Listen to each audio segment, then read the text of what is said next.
इस समय मौजूद हैं मथुरा वृंदावन नगर निगम कार्यालय में। हम आपको बता दें कि हमारे साथ मौजूद हैं मथुरा वृंदावन नगर निगम के सहायक नगर आयुक्त राकेश कुमार त्यागी।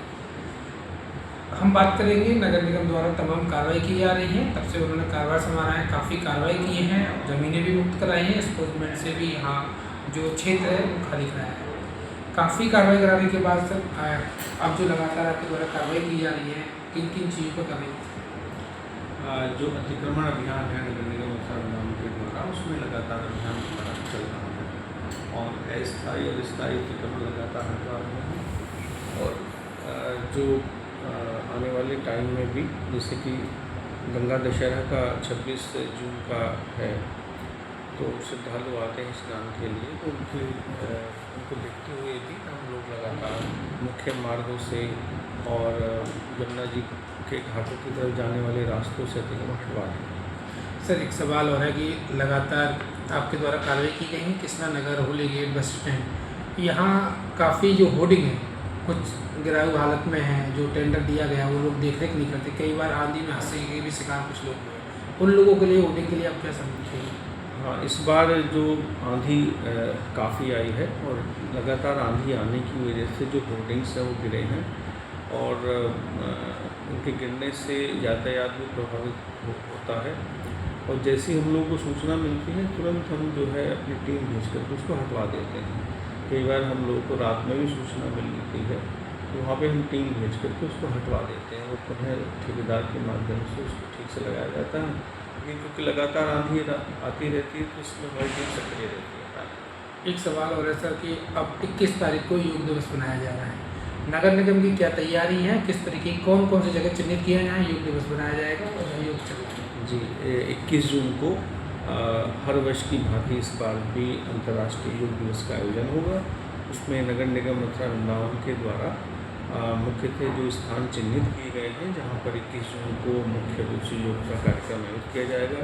एक तो भूतेश्वर स्थित जो नगर निगम का हमारा कार्यालय है यहाँ पे आयोजित होगा, जहाँ पे स्वयं जो है महापौर महोदय और नगर आयुक्त महोदय रहेंगे। इसके अलावा श्री कृष्ण जन्म स्थान पर भी आयोजन होगा 21 जून को, जो वहाँ केशव वाटिका है उसमें प्रतिवर्ष आयोजित किया जाता है। इसके अतिरिक्त जो हमारे यमुना जी के जो घाट हैं, बंगाली घाट और विश्राम घाट, उन दोनों पे भी स्थान रखा जाए जो मुख्य घाट है। और सुबह प्रातःकालीन वहाँ पे काफ़ी श्रद्धालु आते हैं तो वहाँ भी योग का आयोजन किया जाएगा। इसके अलावा जवाहर बाग है, जवाहर बाग क्योंकि एक मुख्य एक ऐसा स्थान है जहाँ काफ़ी लोग सुबह के समय घूमने के लिए आते हैं और बड़ा हरियाली है वहाँ पे। और इसके अलावा हमारा जो वृंदावन में जो गांधी पार्क है उसमें आयोजन किया जाएगा। इसमें नगर आयुक्त महोदय के द्वारा विभिन्न जो जगह पे ये जो हमारे 6 स्थान हैं यहाँ पे नोडल अधिकारियों की नियुक्ति की गई है। नोडल अधिकारियों द्वारा समन्वय करते हुए इसमें जो भी योग दिवस पे कार्यक्रम रहेगा, योग प्रशिक्षक रहेंगे और अन्य जो व्यवस्थाएँ हैं वो रहेंगी और इसका पूरे उत्साह के साथ इसका आयोजन किया जाएगा। सर एक सवाल और है, उत्तर प्रदेश सरकार लगातार तैयारी कर रही है वृक्ष लगाओ वृक्ष बचाओ, एक पेड़ माँ के नाम से पेड़ लगाया जा रहा है। कभी संदीप सिंह तिवारी मंत्री ने भी ये कहा बैठक में, लेकिन आपके द्वारा सैकड़ों पेड़ यमुना किनारे लगाए गए, एकड़ों जमीन को खाली कराया गया, कब्जा मुक्त कराया गया। जमीनों को लेकर और वृक्षों को लेकर आप क्या कहेंगे? ये बहुत महत्वपूर्ण कार्य है पर्यावरण के दृष्टिकोण से भी और अपने वातावरण को बचाने के लिए और विभिन्न स्तर पे कि जो भी प्रयास है नगर निगम का कि जहाँ भी हमारी सरकारी भूमि है हम उसको अतिक्रमण मुक्त कराने के पश्चात या तो उसमें कोई बाउंड्री अवश्य करा दें अथवा उसमें कोई वृक्षारोपण कराएं। वृक्षारोपण से भूमि सुरक्षित रहती है और ये प्रतिवर्ष इसका एक लक्ष्य निर्धारित किया जाता है और उसमें वृक्ष लगाए जाते हैं। और पिछले 4-5 सालों में 6-7 सालों में काफ़ी बड़ी संख्या में यमुना नदी के किनारे पर काफ़ी बड़ी संख्या में वृक्ष लगाए गए हैं। इसमें जो स्वयंसेवी संस्थाएं हैं उनकी भी हम लोग मदद लेते हैं। वृक्षारोपण किया जाना और उसके पश्चात उनका संरक्षण किया जाना, उनकी देख रेख की जानी, उनका सुरक्षा किया जाना, ये दोनों ही कार्य महत्वपूर्ण हैं। इसके अतिरिक्त जो 2 जगह नगर निगम क्षेत्र में मियावाकी वन की स्थापना की गई है नगर निगम के द्वारा।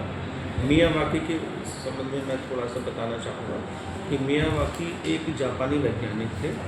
उन्होंने किसी भी खाली भूमि पर वन लगाने की जो तकनीक है उसका इजाद किया था, उसको खोजा था और वो बहुत कम ही समय में, कुछ ही सालों में उस पर वन स्थापित हो जाते हैं, ऐसी वो तकनीक है।